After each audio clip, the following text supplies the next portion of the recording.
ñiy seetaan média bi mën nañu ko yégee fii képp ku yor passeport diplomatique boo xamante ne état du Sénégal joxu la ko wala même bu fekkee état du Sénégal l'ancien régime de Macky Sall moo la ko jox wala Abdoulaye Wade moo la ko jox les nouvelles autorités dañoo jël décision boo xamante ne ils sont dans dans l'opération opération laa koy tuddee de confisquer les passeports diplomatiques aux agents yoo xamante ne amaluñ njëriñ c'est pas des diplomates sénégalais il faut que ñu xam loolu képp ku ko yëgul na ko yëg sinon boo demee aéroport les polices frontières là dañuy nangu sa passeport diplomatique dañ koy nangu il faut que ñu xam loolu même booy dem boo ko defee comme li ñuy ne Adji Sarr loolu la def nga jël oto ba Mali wala nga jël oto ba Mauritanie wala nga jël oto ba Gambie boo demee ci la police des frontières là dañ lay jàpp vérifier la xool yow ban passeport nga yor bu fekkee passeport diplomatique boobu nga yor pour nga daw Mali nga mën a jël roppalaan dañ koy nangu donc les nouvelles autorités ñoo jël décision boobu parce que gis nañu fii ci jamono Macky Sall ñuy séddale ay passeport diplomatique comme de petits pains maire yi jaay comment dirais-je ndekki bi ci koñ bi noonu la ñu doon joxe passeport diplomatique yi c'est ça la réalité dañ ko waxte dee comment suñu passeport diplomatique suñu diplomatie dayoo bu mu am ñu wàccee ko ba zéro suñu diplomatie sénégalaise dayoo bu mu am Macky Sall wàccee ko ba zéro alors di jox ay passeport diplomatique non soit dama ne nen warmal tuuti ñi fi jóge woon ñu yoroon nguur gi ba pare déedéet ñooñu warumaluñu seen bopp déedéet gis nga jubanti bu ñuy wax rupture systémique ça va commencer par là nañu nangu les passeports diplomatiques là ñu recommencer à zéro man loolu laa gëm non mais sëñ bi nañu waxante dëgg dama ne nañu nangu passeport diplomatique yi ñu recommencer à zéro ñu xool kan moo war a bénéficier ak kan moo war a bénéficier man loolu laa gëm te je suis d'accord pour ça nañu récupérer passeport diplomatique yi ñu mën a récupérer ci jamono bii nii caga ji mais loolu lañ doon jox dañ doon jox ay passeport diplomatique ay nit ñuy dem Dubaï di def naka sudul noonu ay ministre ay xawma lan ci jamono Macky Sall mais loolu laa ne nañu nangu passeport yi ñu recommencer waat à zéro man loolu laa gëm moom Pape Samba Mboup n'est pas victime il faut que mu xam ni c'est un mot d'ordre la moom il n'est pas diplomatie sénégalais xam nga injustice bi fan la nekk Sëñ Fallou xam nga injustice bi fan la nekk ñu nangu ci yow un document boo xamante ne état du Sénégal moo ko moom mu ne la yow waroo ko am ci jamono bii nii tu n'as pas l'amabilité de dire que l'état a raison ngay victimiser wu dina dañ maa tooñ xam nga société Sénégal loolu la bindoo da ngay tooñ état ba pare ngay dem di woo presse di victimiser wu dina état daf ma tooñ c'est comme si yow le passeport diplomatique que tu as aujourd'hui c'est un droit c'est pas un droit c'est pas un droit gis nga passeport diplomatique sénégalaise bu nekkoon un droit chaque citoyen sénégalais dina am passeport diplomatique parce que nous avons tous des droits dans ce pays mais ñun ñoo ne suñu constitution moo ne passeport diplomatique c'est pour la diplomatie sénégalaise normalement képp ku ko war a yor da nga war a liggéeyal Sénégal pour dans le sens de la diplomatie état bu la yónnee comme ça nga bañ a dem rang fii di wut ay visa mu yàgg lool moo tax ñu defar passeport diplomatique état bu la yónnee comme dañ laa yàkkamti nga jël passeport diplomatique boobu nga voyager ko dem mais waxuñu passeport diplomatique pour ay nit yoo xamante yu tekkiwul dara liggéey nekkuñu di liggéey servir ñu Sénégal. enfin non Pape Samba. ci seen bopp la ñuy war en tant que chef cabinet bu ancien président nga wax il a pu contribuer quelque chose alors ñu daal di. dama ne ancien président nga wax Ablaye Wade nga wax de ci jamono Ablaye Wade nga wax. nañu waxante dëgg. passeport diplomatique bi jàppee ni itam confisqué nañ ko foofu si doonu ko aéroport international bu Blaise Diagne par la police des frontières alors enfin ñu ñëw si Barthélémy Dias ak ki nga xam ne que moo di Bassirou Diomaye Diakhar Faye di leen daje foofu si doonu ko Paris jàpp nañ ko dikk li nga xam ne que moo di jeudi 25 juillet 2024 le président Bassirou Diomaye Diakhar Faye dina jël nag avion utali foofu si doonu ko Paris d'après li nga xam ne que moo di enquête ñu koy daal di xaar ni foofu si daanu ko capitale ba mu nar a doon deuxième visite foofu si daanu ko France ginnaaw ba nga ko daal di investir ni ki li nga xam ne que moo di le 2 avril bi ñu daal di génn man ni kon nag ki nga xam ne que moo di le président Bassirou Diomaye Diakhar Faye ginnaaw bu mu daal di participer exactement si wàllug innovation ak wàllug vaccin bi jàppale ni tam ñu koy daal di xaaraat foofu si daanu ko Paris bi pa mu daal di li nga xam ne que moo di coïncider avec l'ouverture des Jeux Olympiques 2024 jàppale ni tam fu mu toll nii voyage bi nag le président Bassirou Diomaye dina ko daal di amal la jamono jooju nag Barthélémy Dias aussi dina fa daal di teew foofu si daanu ko Paris. moom nag Barthélémy Dias mairesse de Paris bi moo ko daal di invité di ki nga xam ne que moo di Anne Hidalgo moo ko daal di invité d'après les Échos ba tey il pourrait y retrouver Bassirou Diomaye Diakhar Faye maanaam si boobu des rencontres dina fa daal di dajeek peut-être ki nga xam ne que moo di le président il est possible que les deux hommes voyagent ensemble à bord de l'avion présidentiel maanaam enfin c'est possible que ni fu mu toll nii ki nga xam ne que moo di Bassirou Diomaye Diakhar Faye ak Barthélémy Dias ñu voyagé ensemble ci même avion bi étant donné que ñoo bokk même destination et que ñoo bokk leen yóbbu foofu ci diwaanu ko Paris exactement di ouverture des Jeux Olympiques bi nga xam ni itam Bassirou Diomaye Diakhar Faye son excellence monsieur le président njiitu réew ba invité na ko Barthélémy Dias aussi mairesse ba invité na ko ku si nekk ak la invité le président de la République mën na invité aussi ki nga xam ne que moo di le maire de Dakar à se joindre à lui dans le cadre de ce déplacement exactement Arfan. xam il faut que ngeen xam ni Barthélémy Dias c'est un agent de l'État su ko nangwee c'est un agent de l'État su ko bañee tamit c'est un agent de l'État. Il est le maire de la ville. Mais loolu alors c'est un agent de l'État. Un maire c'est une compétence transférée de l'État du Sénégal. Okay. Régi par le code des collectivités territoriales. xamoo leen loolu. Un maire c'est un agent de l'État. C'est des compétences transférées.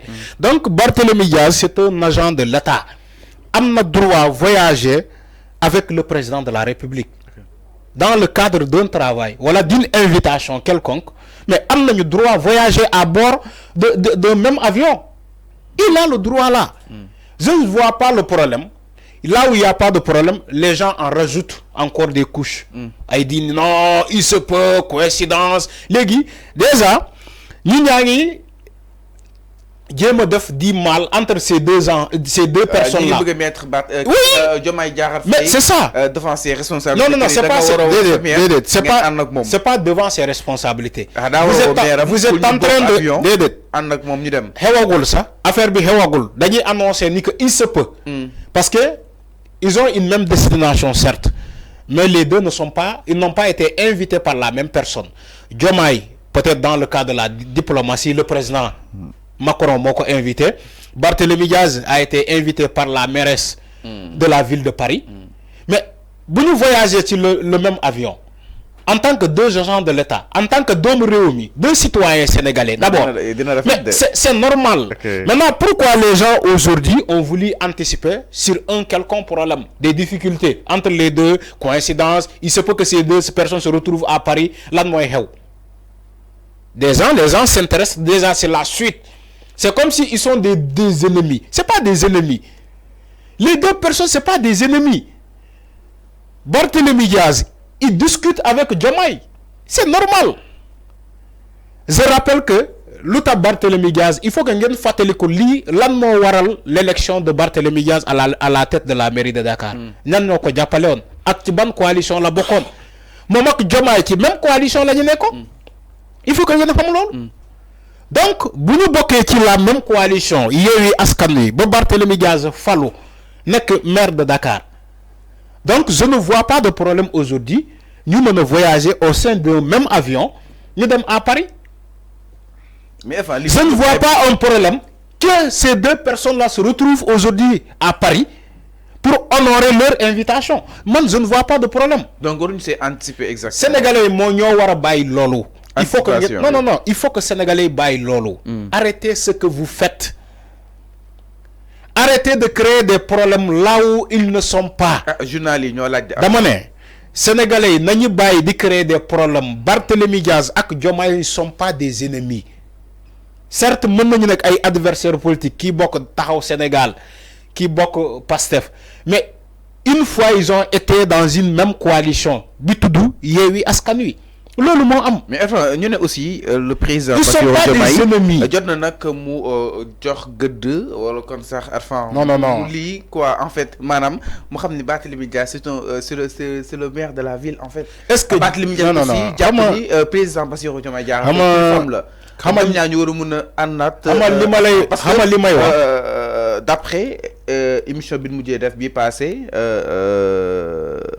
Diomaye ginnaaw ba mu daal di mettre Barthélémy Dias si ministre chargé des collectivités territoriales gis na waa taxaw Sénégal position bi si amee ñu ngi koy daal doon ñaawlu jàpp ni le maire de Dakar a toujours pu travailler avec le président de la République loolu depuis li nga xam ne que moo di des années Mathusalem la et que sax suñuy xool mairie bi moo jiitu li nga xam ne que moo di justement. loolu on n'en disconvient même pas.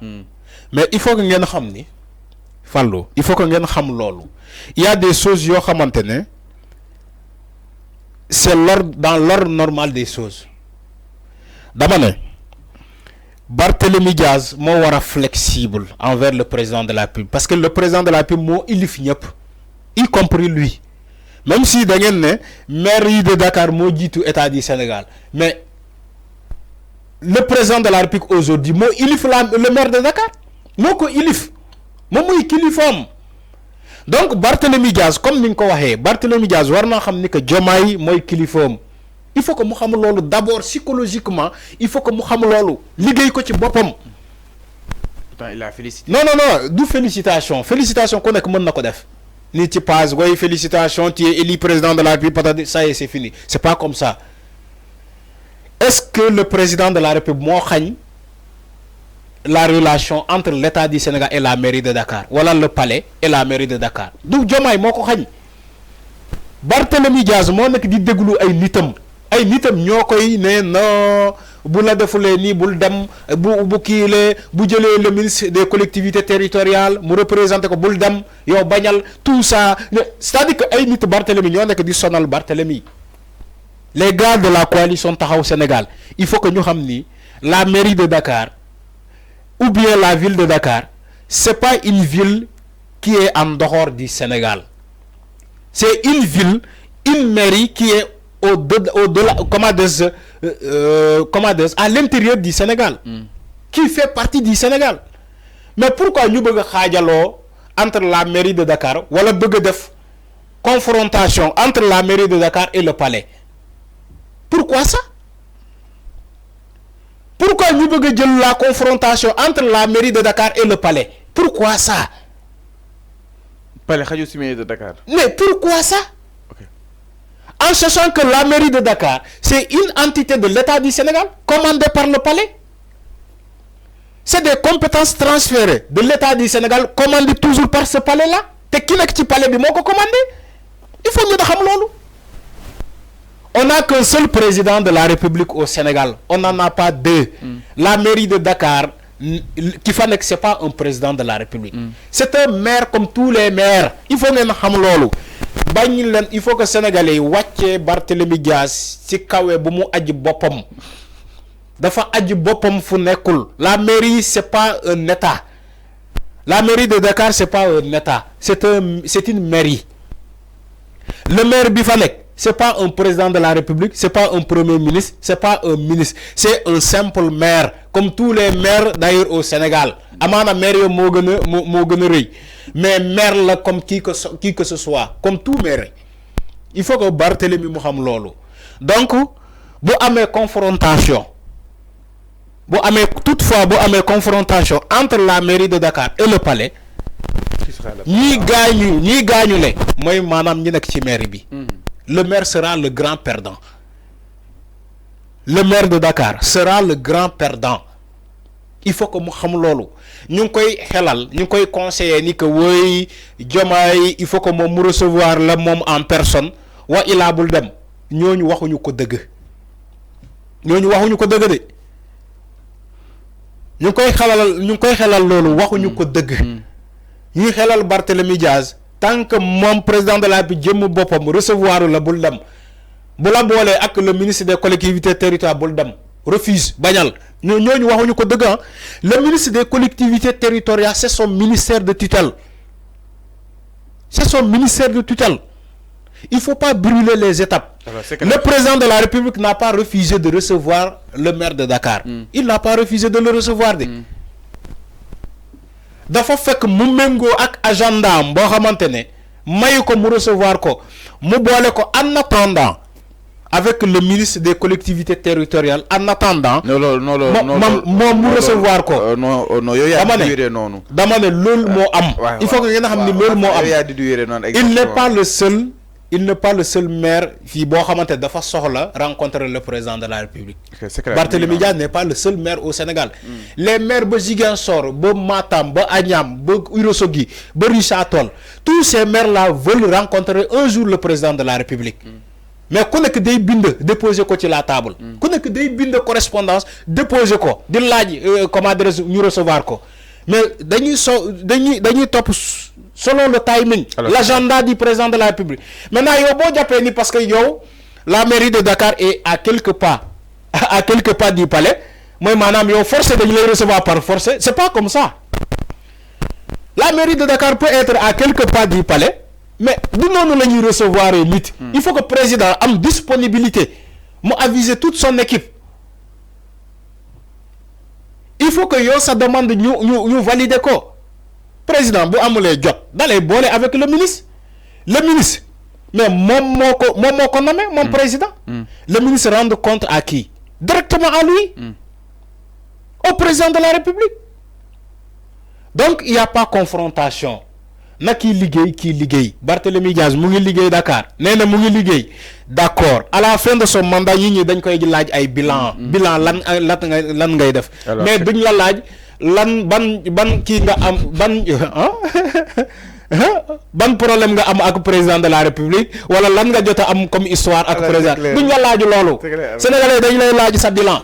loolu def à la tête de Dakar de la mairie de Dakar. nga jox ñu bilan bi. alors c'est clair moom moo war a xam loolu liggéey. Diomaye tamit à la fin de son bilan les Sénégalais vont lui demander sa bilan mu joxe bilan. Donc, il faut que Mohamed, il n'y a qu'un seul président unique, un président de la République au Sénégal. Il s'appelle son Excellence Bassirou Diomaye Diakhar Faye. Il n'y a pas un autre qui s'appelle Barthélémy Dias. Alors, c'est clair, Arfan. Alors, donc, qui n'a pas que Barthélémy Dias, il se peut, qui n'a pas que le président.